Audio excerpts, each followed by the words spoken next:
It's not coming from my end. If you hit the share button. Okay, there we go. The new share button. Gotcha.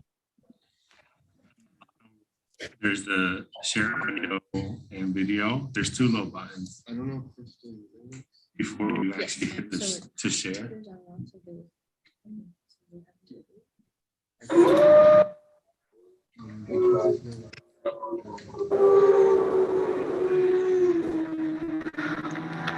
Wolves roam the entire but centuries of.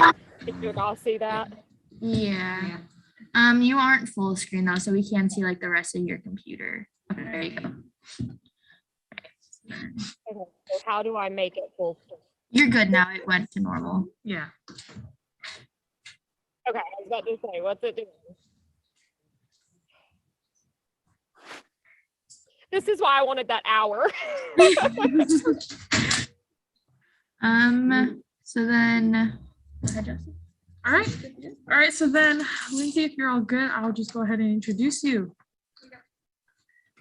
All right. So good morning, everybody. Welcome to the third presentation of NBTI Day 3. Here we have Lindsey Banks from the Seacrest Wolf Preserve. Lindsay, if you want to just take it away. Hey guys, so like she said, my name is Lindsay. I'm director and license holder here at Seacrest Wolf Preserve, and we are currently in one of our retirement enclosures with two wonderful North American gray wolves, also known as Timbers. Their names are Taos and America. Hopefully they'll come back up on the platform. They were up here earlier and you guys can get a peek at them. But so briefly, just let you guys know a little bit of what we do here at Seacrest. So we're an educational 501c3 nonprofit focused on educating public on North American native wild species, gray wolves, coyotes, foxes, skunks, raccoons, those sort of animals. We do lots of great work here, and I would like to start with a little video to give you guys a little bit more of a heads up as to what we do, and then we'll dive into some different things as to why wolves are keystone species, why wolves are so important, and then I'll set up the floor for questions. Also, everyone, bear with me. Wolves are my forte. Zoom is not.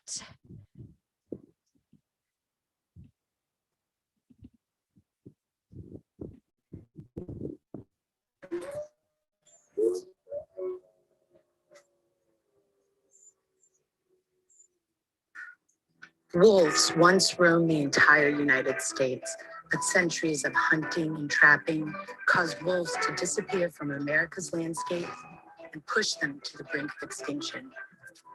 With the support of the American public, efforts have begun to right this horrible wrong through reintroduction and restoring of this essential creature to its rightful place in America's landscape, America's heart and culture. Since its founding in 1999, Seacrest Wolf Preserve has been part of this conservation effort through our mission of preservation through education. We have over 10,000 visitors annually. Through our educational programs, we've taught hundreds and thousands of people from around the world about the true nature of wolves and their importance to a healthy and resilient ecosystem. The value of our educational programs lies in the experience our visitors have with the Seacrest Wolf Ambassadors.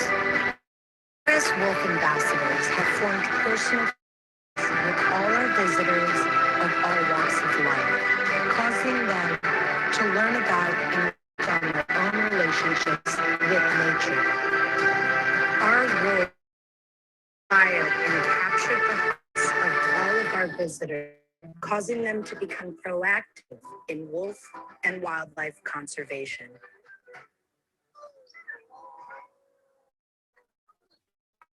It's far from over. There are many challenges that remain.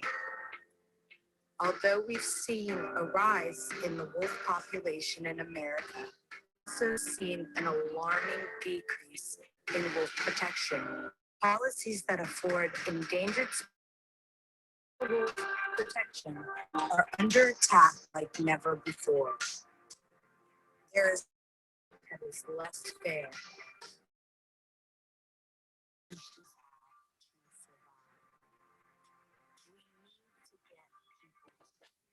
these issues.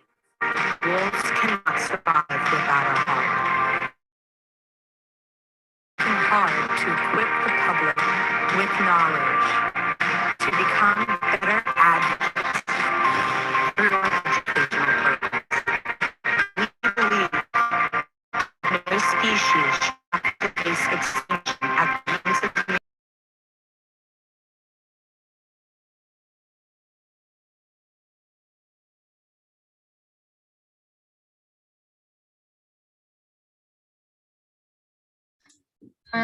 So we're having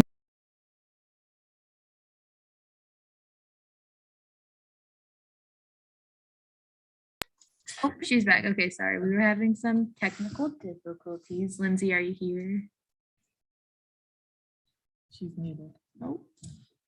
You're muted still. Can you guys hear me now? Yeah, we can Yeah. hear you. Yeah, I'm making a little walk in the enclosure looking for better satellite service. I do apologize, guys. So we'll try right here. I'll see if we can video. You're frozen now.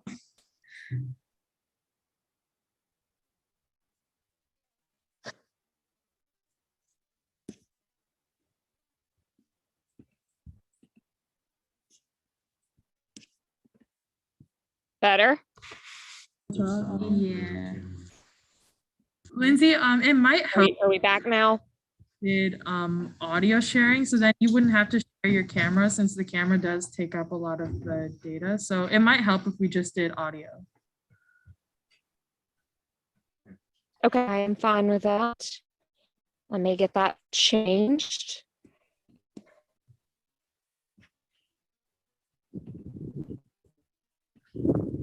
All right, so we're just on audio now, correct? Yeah, I still screen sharing and all of that, but yeah. All right. So let's see if we can get the video going now. Sorry guys, I thought it would be really awesome to do this in a wolf enclosure. Apparently my internet's not as good as I anticipated.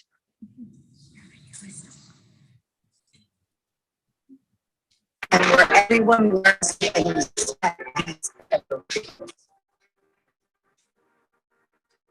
need your help now more than ever in order to face the challenges of the coming decade.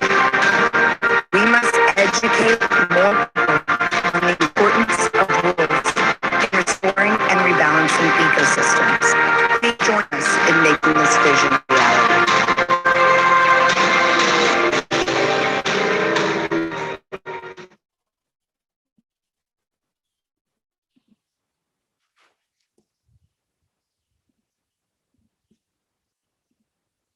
All right, so can you guys hear me now that we've got our technical difficulties dealt with? Yeah, we can hear you.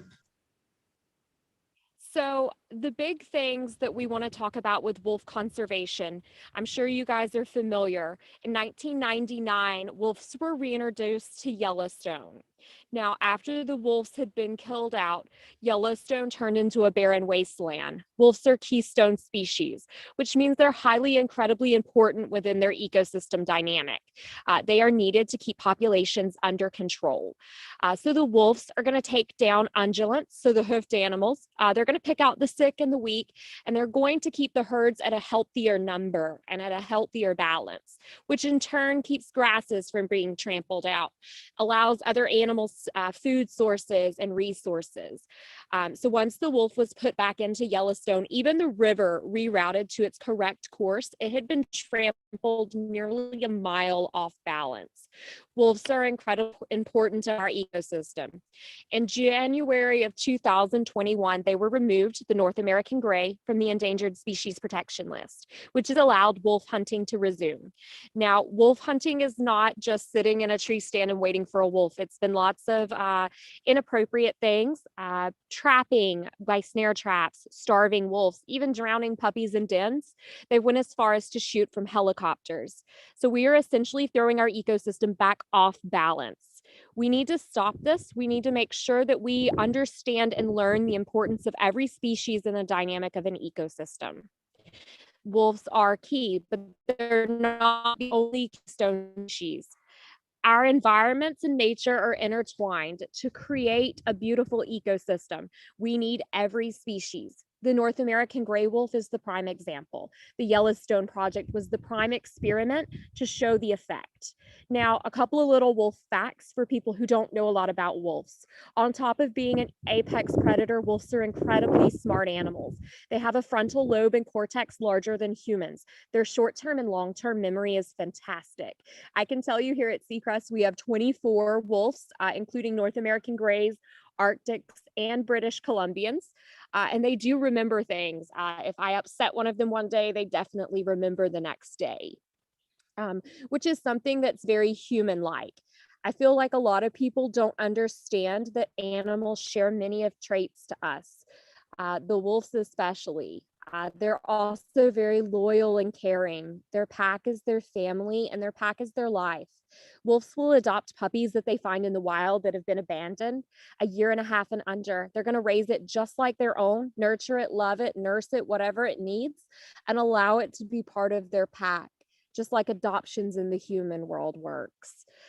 There are so many other ways. Every wolf has a unique and dynamic voice, just like us. You can pick them out across property. It doesn't take long to learn everyone's howl.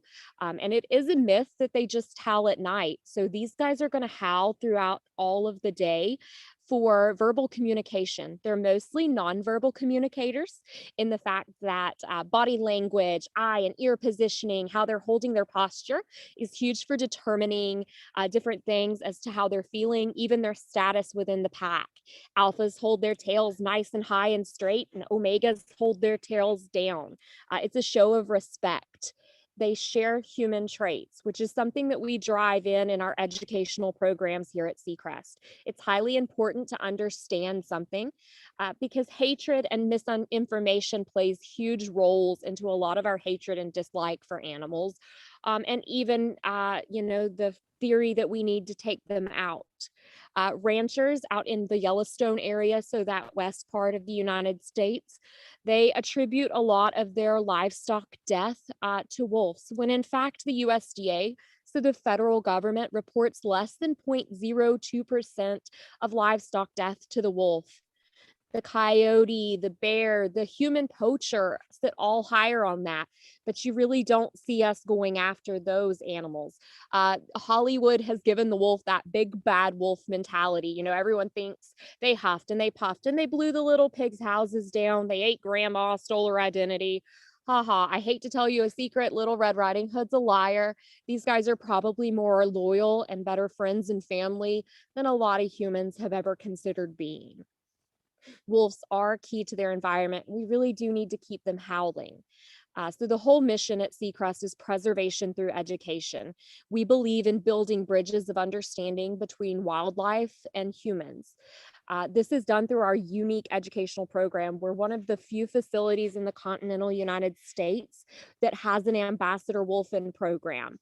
This allows guests to meet these animals hands-on while they're learning about them.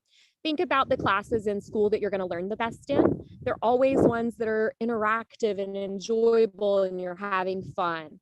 So that's our goal here, to keep education fun. So the wolves interact with guests. You're able to pet, love, scratch while I tell you information about who they are. Wolves are incredible.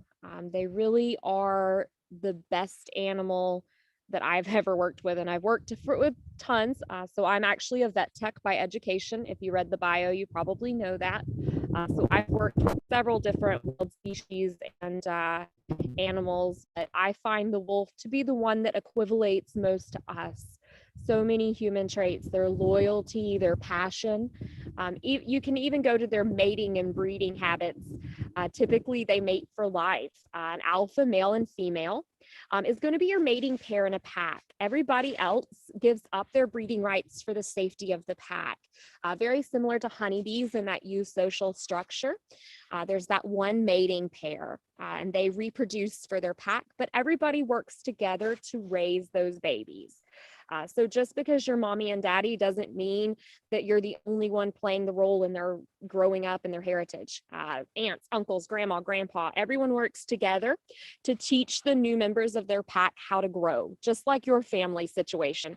You learn a lot from your mom and dad, but you spend time with grandma and grandpa and uncles and aunts, and that makes you who you are, just like the wolves.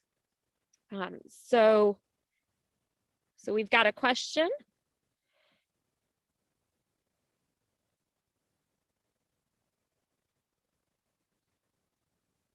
So they want to know, where do the wolves at Seacrest come from? So the original wolves from Seacrest in 1999, when we were founded, came from a rescue situation. There was actually a very sad captive wolf case dumped out at the Michigan Zoo. There wasn't placement for it at the Michigan Zoo. The wolves that they had there were already a pack, and they couldn't introduce another adult male. Long story short, Yellowstone got involved. They reached out to the founders, who were huge wolf conservationists here in the south of Florida. And eventually they took these wolves in. So wolves are incredibly social animals. Wolves can't be alone for long periods of time. Doesn't matter how much food you give them, shelter you provide them with, they'll begin to mourn themselves to death if they're alone for extended amounts of time. So Seacrest started as a rescue facility with a pack of 3.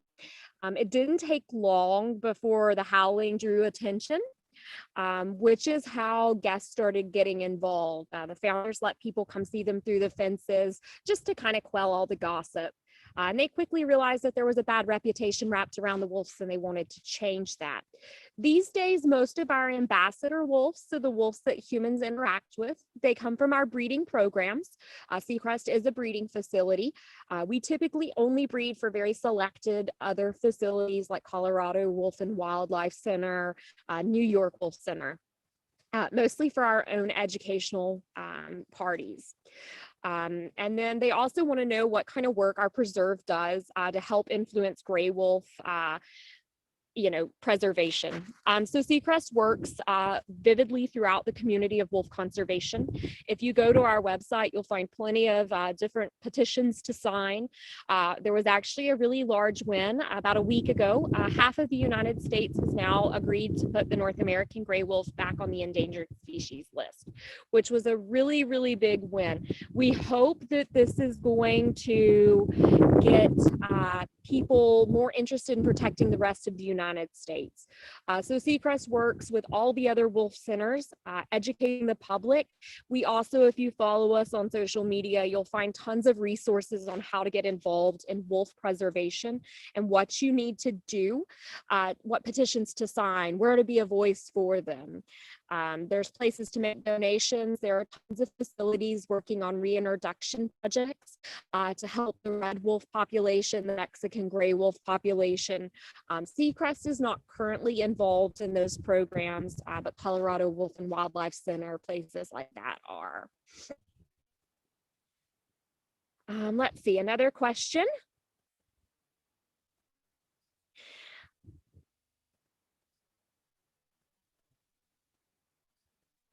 So I feel like in this question, the person is asking what we're trying to do to keep people from fearing wolves and to understand that they're not taking out the livestock and how to change the perception. So as a general rule, people tend to fear what they don't understand. And we all have a tendency to listen to the media and Hollywood create that kind of scary environment for the wolf.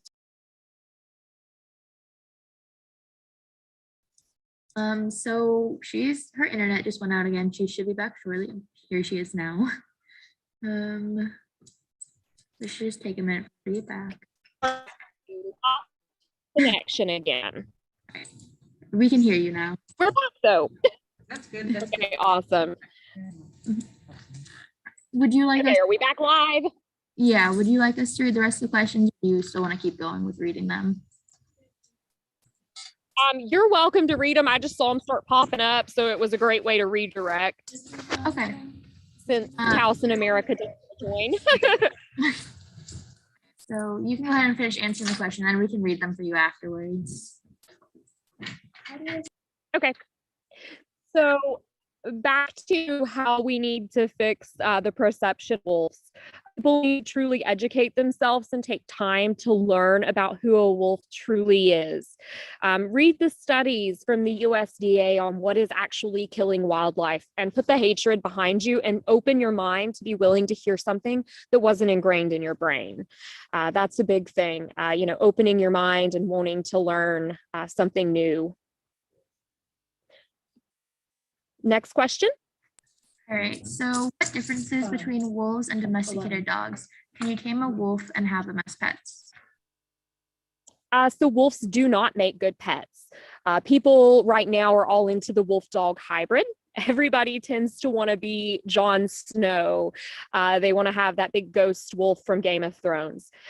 Wolves are a wild animal. They have a wild component, and they are very, very adapted to digging and taking down prey animals. They're very prey driven. Domesticated dogs are trainable. We teach them to do what we want to do. We snuggle them. We love them. These guys are very social, but they will greatly remind you that they're a wolf if you do something they don't like pulling on their paws or something along that way. You can't train a wolf. I can't ask Apache to sit and stay. He's not going to. He's going to roll his eyes at me. So the biggest difference that I see between the wolf and the domesticated dog is the capability of training.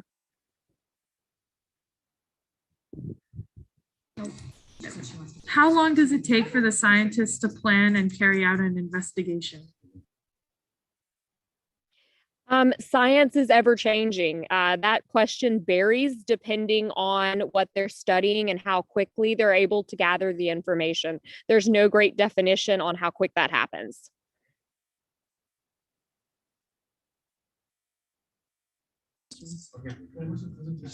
What has the evolution of wolves looked like? How have they changed?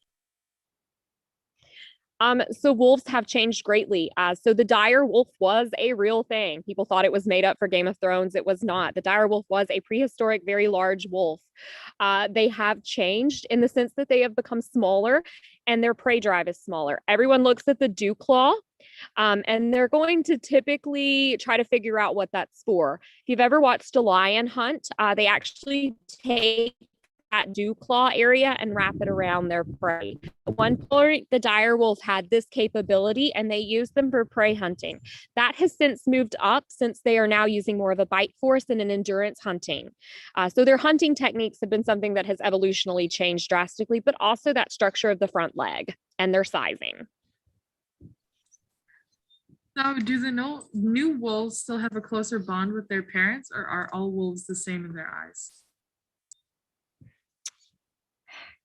So wolves are going to see an adopted puppy. I'm assuming that's what we're talking about. The same way they would see one of their biological puppies. It's still something that they're going to nurture and care for.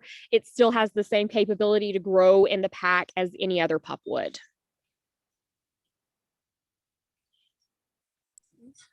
Why did you become a scientist that studies wolves? So I am technically not by education a scientist. I am a licensed registered veterinarian technician, and I am a license holder of class 3 and 1 and 2 wildlife here at Seacrest Wolf Preserve. I grew up with a fascination about wolves. They were always beautiful and majestic and fun to watch. And as I grew up, I liked reading books about them and learning about them. When I had the opportunity to take the job here at Seacrest and actually work hands-on with them and study them, it was a natural thing to jump to. So that's how I got into it. But there are plenty of educational degrees that would lead you into this field, like biology, conservation education, and things like that. We've even had a PhD geneticist here on staff before. So people who have this fascination can get into it for a variety of different reasons in different educational fields. Can you describe the endangered status for all species of wolves in the US, like the red wolf, Mexican wolf, etc.? So the red wolf is critically endangered. There are about 9 known individuals alive in the wild living on a preserve in North Carolina. They are all radio collared, so they are critically endangered. As far as the North American gray wolf, like I said, in January, they were pulled off of the endangered species list. So they are considered non-endangered. However, wolf centers still feel like they are endangered, and we are working to get them put back on that list. As I stated, we did have a big win and got them back onto one half of the United States list. The Mexican gray wolf is also highly endangered. There are facilities working every day to reintroduce both gray wolf, or Mexican gray wolves and red wolves into the wild. Captive release programs are sometimes incredibly successful and sometimes they aren't. So the biggest thing is to educate people and preserve them in the wild. So then on that note, why were some of the wolves taken off the endangered species list? So they're typically pulled off the endangered species list when government officials feel like they have enough population to be removed. There are scientists involved, but the North American gray wolf coming off of it has been a huge issue in both political and scientific fields. The studies that were supposed to be done prior to the hunts were not fully completed.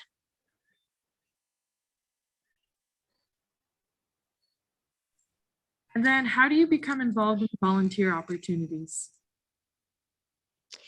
So here at Seacrest, we do have a volunteer application on our website. We do require that you be 18 years and older. Most wolf centers are going to require that. Typically, they require that you have some sort of background in some type of wolf biology, or something like you've been on one of their educational experiences, or you have some type of scientific background. Here at Seacrest, we'll have you come in for a lot of different reasons. Sometimes facilities need maintenance help. So really just research whatever center you're wanting to volunteer at and put in an application. Make a phone call and talk to people. Most of the scientific community, especially the wolf community, if you tell them that you're interested in learning, we're all interested in teaching you. Right. Do wolves avoid inbreeding? What problems does it cause if they do? So wolves actually in the wild will not inbreed. So on the base of the tail, about a quarter of the way from the base, they're going to have a discoloration. It's typically a circular spot. Sometimes it's black, sometimes it's white, red. It's very obvious on some wolves. But that discoloration actually hides a scent gland. Now, when a wolf sniffs that on another wolf, they're going to learn more than a human learns in a DNA test. They'll learn if they're related, if so, what the lineage of that relationship is, if they're cousins or how they're related. They'll also even determine the fertility status of the wolf. You know, is this a wolf who can reproduce? Is this a wolf that can't reproduce? By sniffing that tail gland, they'll learn that vast information. Wolves do not want to inbreed. They would rather mate dogs or coyotes than somebody related to them. That's actually how a lot of your coyote population in the South has become so much larger in physical mass and size. They're significant red wolf portion DNA. When the red wolf population got so low that there was nobody to mate with, they mated with the coyotes. And that's kind of how you get the coy wolf thing that's part coyote, part wolf. So these guys will do everything they can to avoid inbreeding. Typically, if you do inbreeding on these guys and the genetic components are too similar, you'll notice more health issues like cancers, hip dysplasias, things along that nature. So mostly health issues. Occasionally, you'll see an issue like a deformed limb, even an eyesight or hearing issue. Then how many species of wolves are there currently? So currently, are we talking about just in the United States or in the world? I'm guessing in the world. Yeah, it doesn't specify, but I would say in the world. And are we talking about critically endangered or just past? I think just in general, really, yeah. Just all wolves. So as far as wolf species, you have a ton. There are actually wolf species on every continent, but there are about 3 main species of wolves at the moment, but you have about 40 subspecies to each species. So subspecies like the gray wolf is Canis lupus. The Arctic wolf is Canis lupus arcticus. So there are subspecies to each species classification. How common is the lone wolf? Why do they become an outcast in their pack? So the lone wolf is actually a myth. It's actually scientifically known as a disperser wolf. So typically wolves kind of in the wild live in a nuclear family situation where your alpha male and female are mom and dad, and the beta pairs are older, more mature offspring, and then the omegas are the less mature and less responsible offspring. Typically, when a wolf reaches cognitive maturity or adulthood, which is 3 years of age for the wolf, these guys may choose to venture out. Just like one of us, we get to the point where we don't want to live with our parents anymore. And so they're going to disperse out from their pack, hence the term disperser wolf, looking for an unrelated mate to start a new pack. It only takes 2 wolves to technically make a pack. So there really is no lone wolf. There really is just a wolf looking to start a new facility or pack. Now, I do want to add something that is critically important. So I mentioned that wolves are adults at 3 years of age. But did you know that in the wild, wolves are lucky to live to be 3 years of age?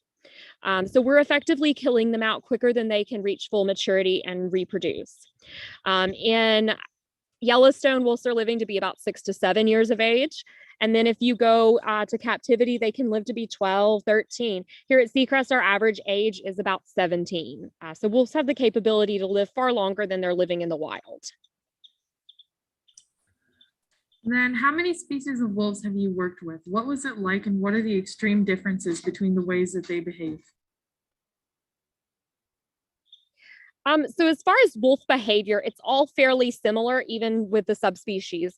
Right now here at Seacrest, I work with 3. So I work with technically 1 species and 2 subspecies. We have North American gray wolves, Canis lupus, and then we have the Arctic wolf and the British Columbian wolf. I have volunteered and worked places that had the red wolf as well.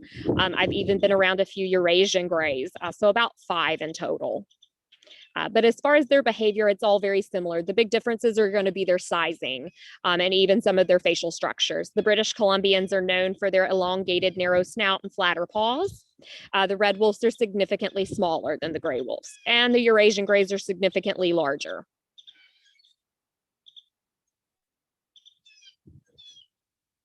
And then could you tell us more about the Arctic wolf that you mentioned? So like I said, the Arctic wolf is a subspecies of the North American gray wolf. The Arctic wolf is Canis lupus arcticus. So some of the big differences between the gray wolf and the Arctic wolf is going to start out with their fur type. So Arctic wolves have an incredibly soft fur. It's made of a hollow hair shaft, very similar to polar bear fur. That hollow hair shaft is great insulation, but it works as dual insulation. So it keeps them warmer in their native environments where it can be about 70 below zero. And it'll also keep them cooler here in Florida where it can be incredibly hot. They also have a beautiful amber eye pigmentation that's different from the gray wolf. Gray wolves typically have hazily gold eyes.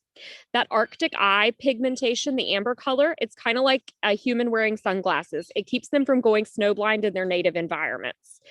They also tend to have smaller ears than the gray wolves to help hold in heat better. And they tend to be a little leggier and lankier to travel better in snows. Wherever the wolf's front paw strikes the ground, the back paw is going to hit in the same area. This makes for more efficient snow packing. The Arctic wolves also tend to have much thicker paw pad fluff. So it's going to keep that paw pad from actually touching the frozen ground. Arctic wolves tend to have a little bit bigger struggle hunting prey as they're going to follow the muskox herd, which are typically very large animals that are not easy to take down. So Arctic wolves tend to have a little bit more issue with starvation. But they also tend to be more inquisitive of us humans. A lot of us don't want to go up into that Arctic frozen area where it's 70 below zero. So the Arctic wolf tends to know a little bit less about humans and be more curious. Those are the big differences just on a nose. Do wolf lifespans vary depending on if they're wild or in captivity? Can you repeat that? You broke out. Oh. Do wolves' lifespans vary depending on if they're in the wild or in captivity? Yes, they live far longer in captivity than they do in the wild. Do wolves ever hunt each other, fight over territory, or over mates? So wolves don't hunt each other. They're not going to turn cannibal and take each other down for prey. They will fight over their territory and their resources and their family. They're just like us. They're very, very protective. But wolves really don't want to hurt each other. They're not as vicious as people make them seem. So if a pack is monitoring their territory and a roving pack or disperser wolf manages on, typically the first time they find him, they're just going to run him off. They don't really want to hurt him. He's still part of their species.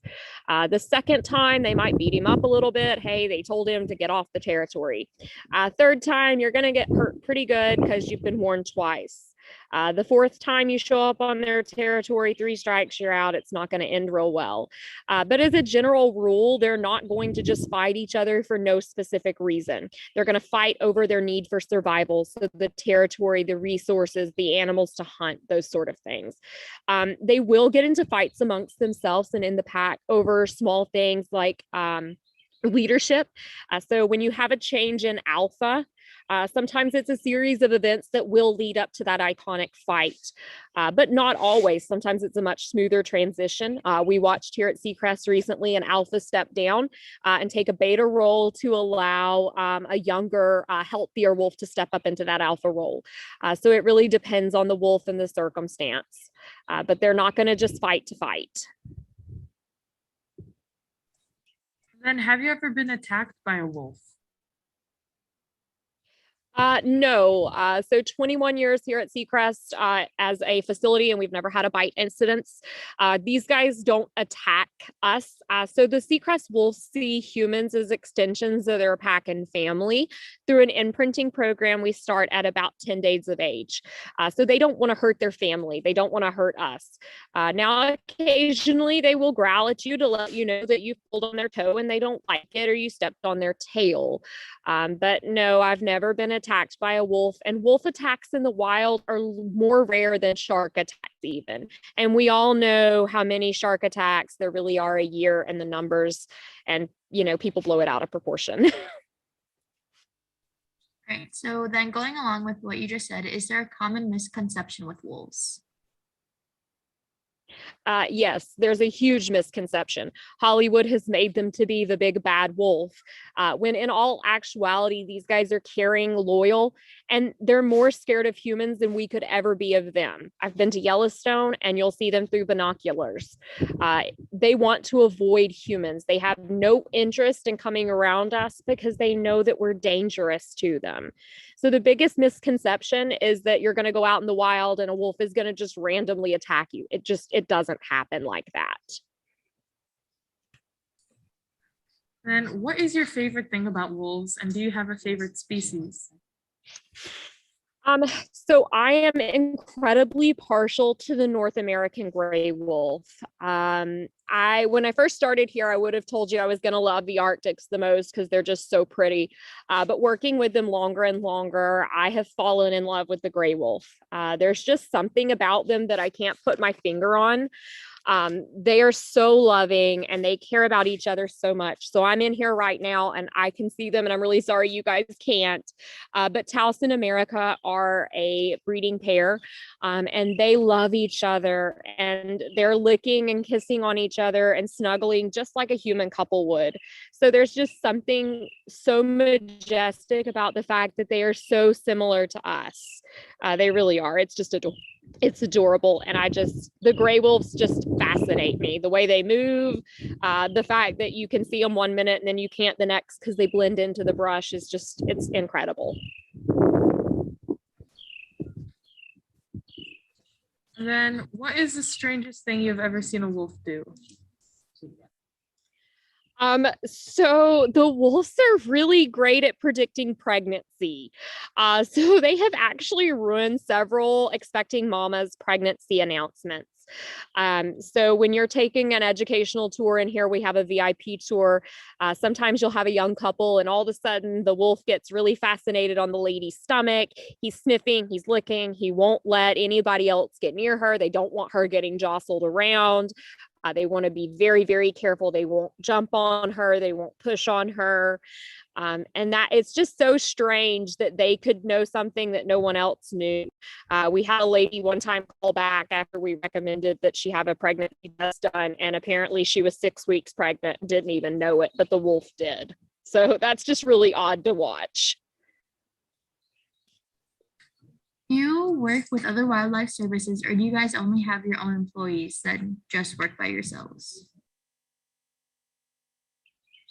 So we have our own staff that works here primarily at Seacrest, but do we partner with other facilities and other wildlife centers? Yes. Will we do days where Bear Creek Feline Center comes out here and sees us, or we go see them? Yes. And then do you need permits when working with live wolves? Yes. So here in Florida, you need 2 different types of wildlife permits from Florida Fish and Game. So I have a Class 2 wildlife permit for the wolves and a Class 3 wildlife permit for the foxes, the raccoons, those smaller animals. It's also required that you have a USDA, so a federal government license as well. From Mrs. Smith's 4th grade class, McKenna would like to know, do wolves really howl when there's a full moon?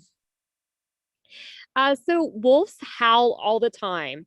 So the whole wolves howling at the full moon thing was actually a very big myth. So back in the day, before electricity and flashlights, people typically only ventured out at night when there was a full moon to provide light. So they frequently noticed the wolves howling at the full moon, they thought, when in all actuality, they howl all day, all night. If you want them to howl, I can probably get them to howl right now. Everyone here would like to see if you could. All right, so let me stand up. Hopefully we don't lose our internet service. And I apologize. I am very, very loud, guys. So you're probably going to have to hear me too.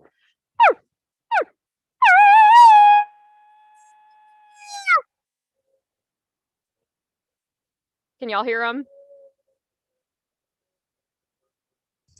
Yes, we can. Yeah. Do it again. Oh, do it again. Just say it one more time.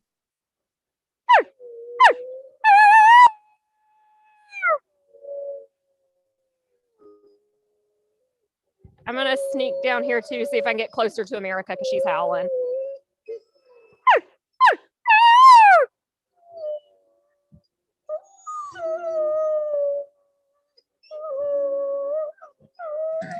Is there any way that we could see her too? Can I put the camera back on, you think? I mean, it's on right now. Yeah, we can see your webcam right now, so it should be fine. Let's see. She's kind of scared of the camera. Can you guys see her? Yes.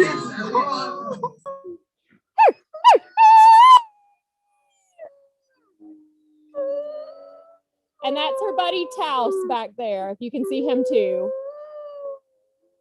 Just to get you a good view of her, I don't have such a great view.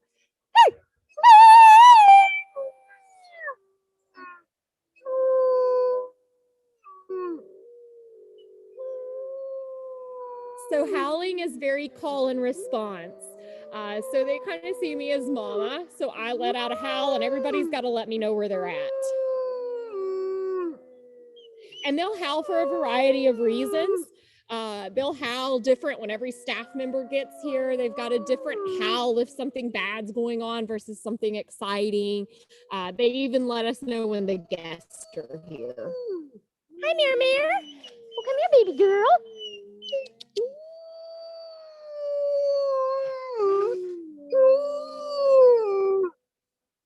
Come here, honey. Come here, baby girl. Hi. Come here, let's meet some friends. Hi, America. So this is America. See if we can get a better view of her face. Hey, baby girl. Hey, the baby girl. So America is the North American gray wolf. She's 4 years old. She's giving us her booty right now. I apologize. She wants a booty scratch. But she's a really special girl. She's one of my baby girls. She just wants to give me her butt, though, which is not nice. Come here. Give me your face. Come here. I love it when they do this to me. They get camera shy when we have something like this. Hey, have a kiss? No kisses? We're not kissing today? Hey, she says, I'm really camera shy, guys. Well, I'm glad that you guys actually got to see them for a few minutes. Yes, thank you so much. So cool. Thank you. All right, so we do have a couple more questions. Here, we'll see if we can hang out right here where America oh, she's licking the keyboard. Oh, all right. So then how much land does a pack of wolves need to live? So each of our enclosures here at Seacrest are about 2 to 5 acres, but in the wild, their territories are about 100 square miles. So in the wild, they have a ton of more space, but here at Seacrest, we do our best to provide them with as much space as we can. What path of study, or what was your path of study in college? Veterinary medicine.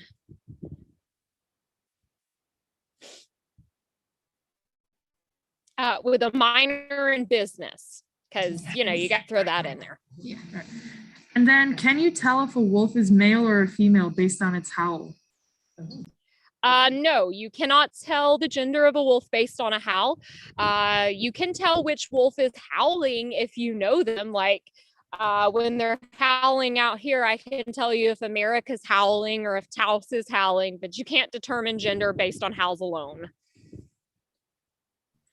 All right. When 2 different packs meet up in the wild. The camera bleeped out on you again. I got 2 different packs. So what happens when the 2 different packs meet up in the wild? Typically, it depends on if they are just traveling or if one is invading a territory. It could be just passing with no big incidents, or it could be a fight over a territory, or it could just be a showing, a display of being unhappy that you're in my home. So it just depends on the wolves, the situation, and where they're at.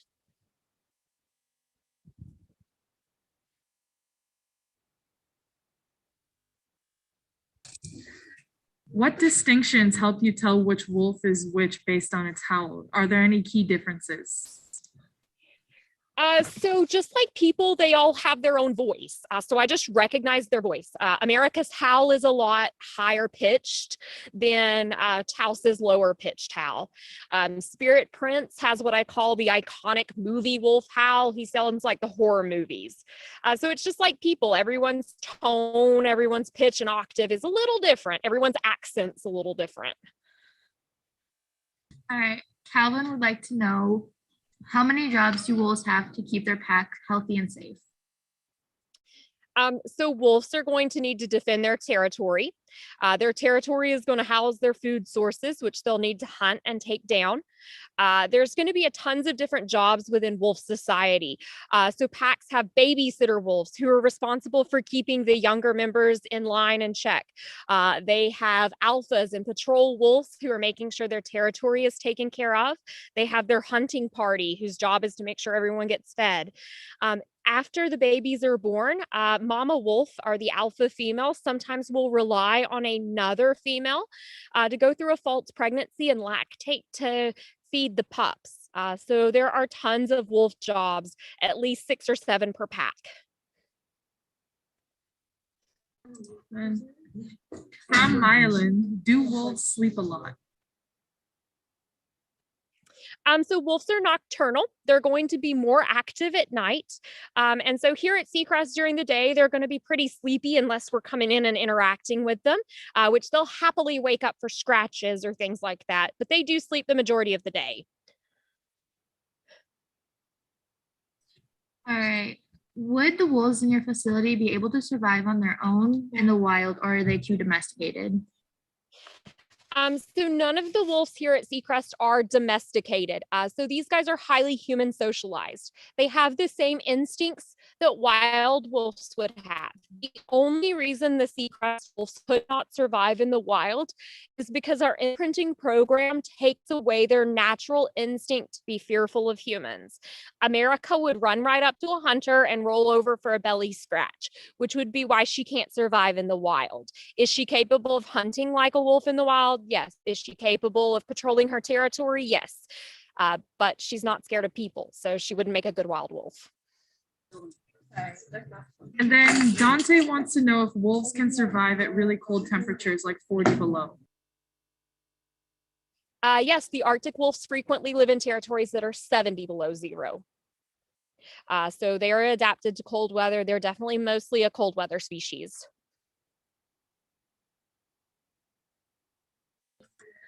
How much can a wolf eat in a day? So in the wild, wolves live very feast and famine lifestyles. It's not uncommon for a wild wolf not to eat, but every other week or so. So they can go 2 to 3 weeks without eating anything. When they do eat, they can eat up to 25 pounds of raw meat in a sitting. Here at Seacrest, we hand feed the wolves 4 times a week, and we go through about 1,000 pounds every feed up.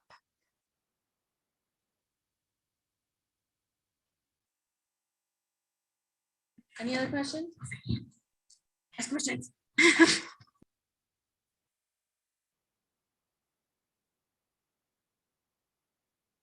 Everything okay? I apparently missed a funny joke. No, we're just waiting for if any more questions come in. Yeah, just in case. We don't want to miss anybody's.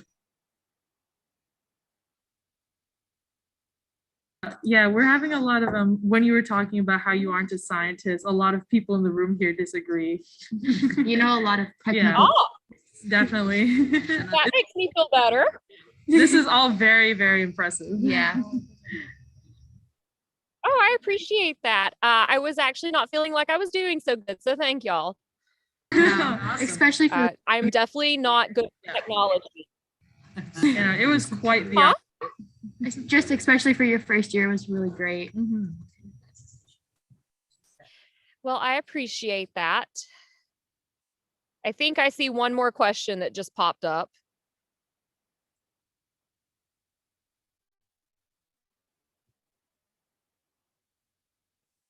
Maybe not. Maybe I just don't know how to work Zoom, What which is advice- definitely true. Here we have another one. What advice would you give a student who wants to work in animal conservation? For anybody who wants to work in animal conservation, my biggest advice is to get involved right now. Reach out to some of your local centers. There are wildlife rehabilitators that always need help. There are always centers like Seacrest who are looking for volunteers. Even if you want to start working at a local vet clinic, helping them do kennel cleanup or a local animal shelter, get involved, do your research, start signing petitions, sign those and learn today. So don't wait till you're 18. Don't wait till you're older. Find something you can do now. All right. And based off of that, do you guys have any virtual programs? Yeah, if you go to our website, www.seacrestwolfpreserve.org, you're going to constantly find different videos. We do webinars. We even do other little things along that median. So yeah, there's always something you can watch on there or learn from there. How many wolves are in your facility? Right now we have 24. We've had up to 60 at different points. Last year we had several wolves pass away from old age. So last year was kind of a rough year at Seacrest. We lost a lot of our family.